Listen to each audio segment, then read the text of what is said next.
البدع والأهواء، أهل البدع العقائدية وأهل البدع السياسية. نقول بيننا وبينكم السلف، بيننا وبينكم الكتب، كان فيقول البدع بيننا وبينكم. Bismillahirrahmanirrahim. Alhamdulillahi rabbil alamin. Wassalatu wassalamu ala rasulihil amin wa ala alihi wa ashabihi ajma'in, amma ba'd.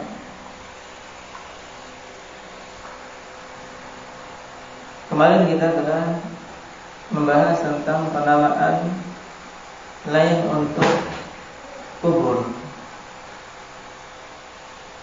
Di antaranya apa? Penamaan yang lain untuk kubur indang ya hanafikum.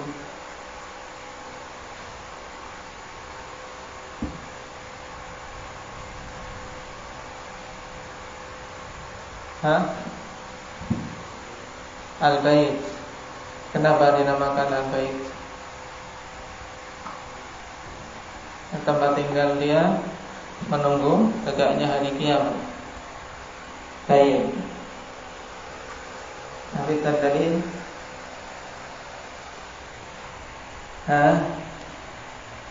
Nah, sebutan yang lain apa?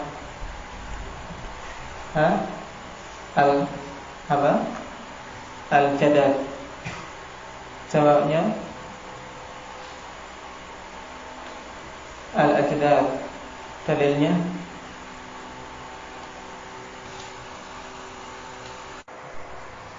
Taib. Dan disebutkan di sini yang ada pada surat Yasin, wa nufiqa fis sur fa idahum minal ajdati ila rabbihim yansilun. Yansilun dalam ayat yang lain dengan apa? Dengan penjelasan sira'an, dengan cepat. Nah, mereka keluar dengan cepat. Tidak ada waktu untuk berlambat-lambat. Baik, sekarang kita masuk pada pembahasan berikutnya. Qala al-mu'allif hafizahullah ta'ala, ma hiya awwalu manazilil akhirah. Apa itu tingkatan pertama dari negeri akhir?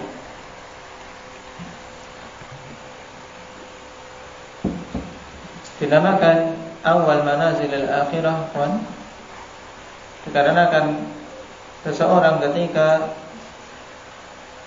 hidup di dunia yang di situ merupakan darut taklif, negeri yang kita dibebani perintah dan larangan, yang kita dibebani dengan kewajiban-kewajiban.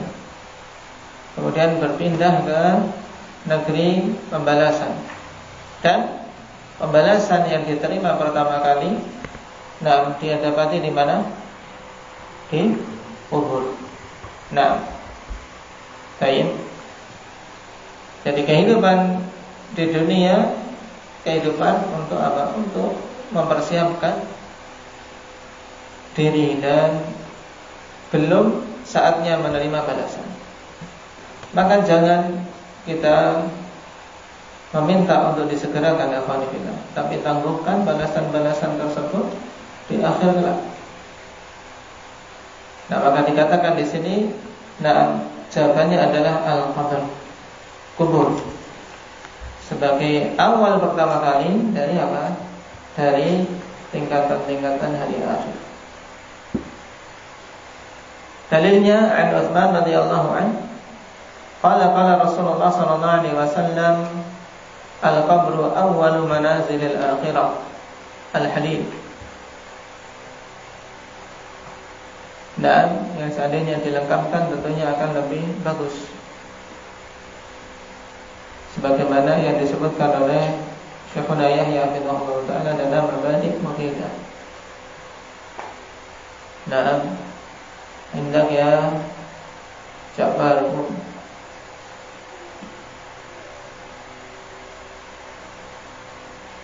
Bagaimana kelanjutannya? Baik.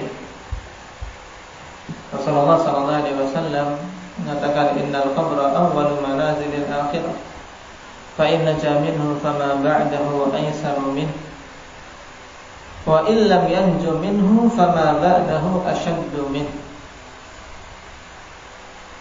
Rawahu Ahmad wa hasanahu al-Albani wal Wadi'i fi Sahih Muslim.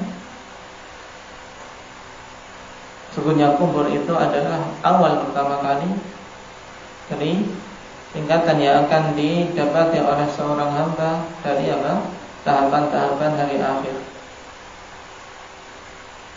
Tahapan akhirat itu berawal dari kubur. Awal pertama kali seorang akan mendapatkan balasannya, yang baik maupun yang buruk. Makanya kata Nabi sallallahu alaihi wasallam, fa inna jaminhu fama bada'u aisan. Fa inna jaminhu, kalau dia selamat dari azab kubur,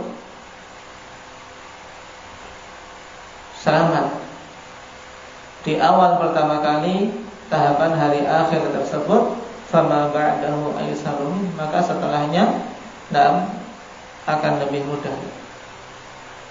Lebih mudah daripada apa yang dia hadapi di kubur tersebut. Dan sebaliknya, wa illam yanju minhu fama ba'dahu ashaddu minhu. Apabila dia tidak selamat di kuburnya dan dia mendapatkan azab dan siksa, maka setelahnya lebih dahsyat lagi. Lebih dahsyat lagi. Sebagaimana kita sebutkan kemarin perkataan At-Tahawi rahimahullah ta'ala, al-qabru imma raudatan min riyadil jannah. Kubur itu kemungkinannya berupa taman-taman surga sebelum dia masuk ke surga. Sehingga ketika telah tegak hari kiamat, lebih lagi, lebih indah, lebih besar kenikmatan yang dia dapat. Tapi kalau tidak selamat, ya hufratun min hufarin niran, lubang dari lubang-lubang neraka. Kalau dikubur sudah tersiksa, maka ketika tegak hari kiamat lebih parah siksanya. Keadaannya sebagaimana yang Allah katakan dalam firman-Nya, wala adzabul akhirati asyaddu wa aqwa. Wala adzabul akhirah, dan sungguh azab di akhirat itu lebih dahsyat, lebih keras. Tidak ada yang bisa menandingi azab hari akhir. Wala adzabul akhirati asyad. Bersamaan dengan kerasnya serta dahsyatnya dan pedihnya azab tersebut, dia juga wa abqa, dan kekal. Kalau seandainya saja azabnya ringan tapi terus menerus, itu sudah cukup untuk seorang berusaha membentengi diri agar jangan sampai terkena siksa tersebut, dengan melakukan apa saja dia mampu. Dan ternyata kekekalan itu diiringi dengan apa? Dengan begitu dahsyatnya azab. Yang ringannya saja sebagaimana dalam hadits Ibnu Abbas, juga hadits Abi Sa'id dan yang lainnya. Inna ahwanan nasi adaban Abu Talib. Sesungguhnya orang yang paling ringan azabnya di neraka itu Abu Talib. Bagaimana yang dirasakan?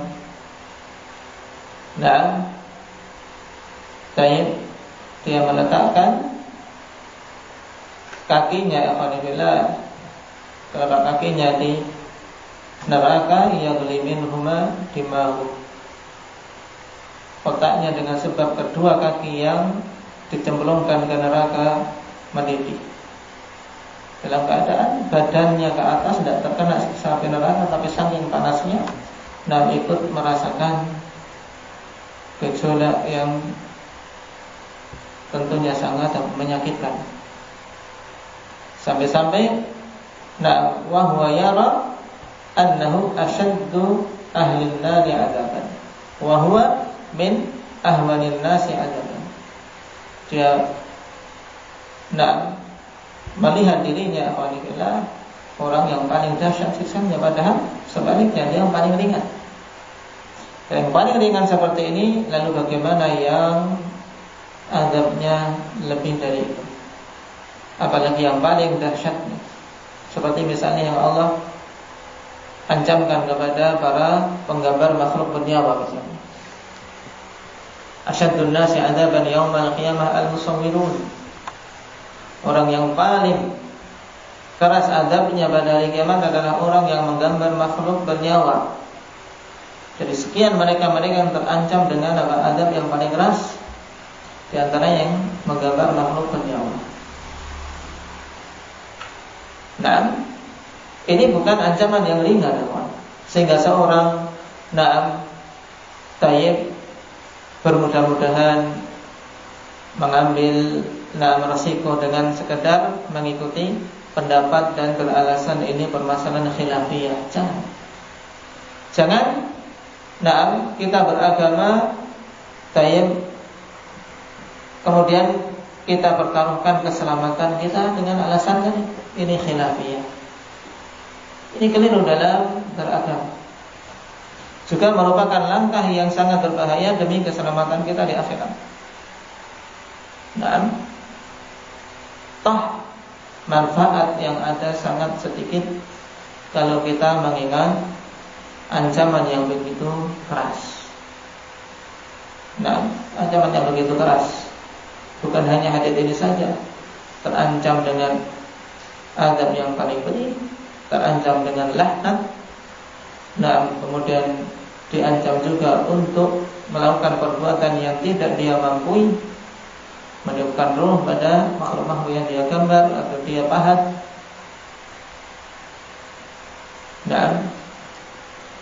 Na'udzubillahi min dzalik.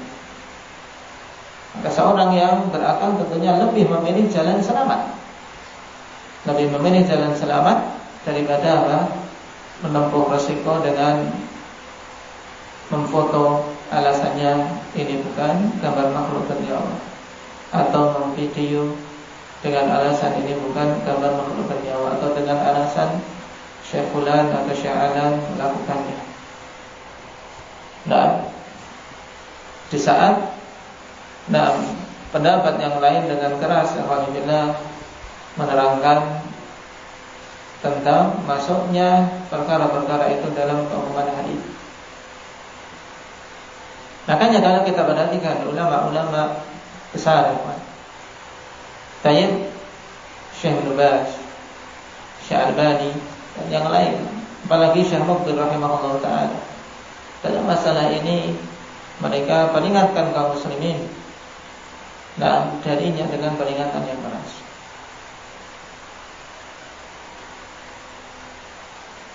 Tapi manusia dikarenakan awalnya memang sudah ingin untuk melakukannya, akhirnya mencari-cari alasan. Ini yang menjadi masalah. Ini yang mengakibatkan banyak keharaman-keharaman diterjang dengan mudah.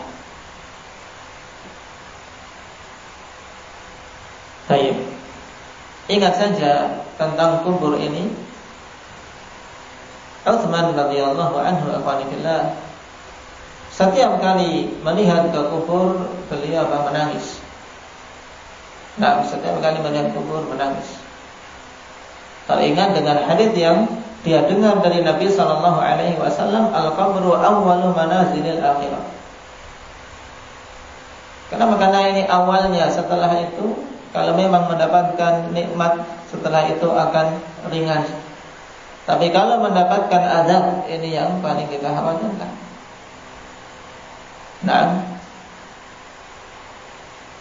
Maka ketika kita memohon kepada Allah di tahiyat akhir kita, mohonlah dengan hati yang hadir. Allahumma inni a'udzubika min adzabil qabri wa min adzabi jahannam. Hadirkan hati kita, minta perlindungan dari azab kubur, juga minta perlindungan dari azab neraka jahannam. inna 'adzabaha kana gharama. Nah, azab yang begitu berat dan tidak pernah berhenti. Yang Allah katakan la yukhaffafu anhum min adzabiha, tidak akan diringankan dari mereka azabnya, itu para penduduk neraka yang kekal di dalamnya. Maka Allah katakan fadhuqu falan nazidakum illa adzaba, rasakan oleh kalian, kami tidak akan menambahkan untuk kalian kecuali azab.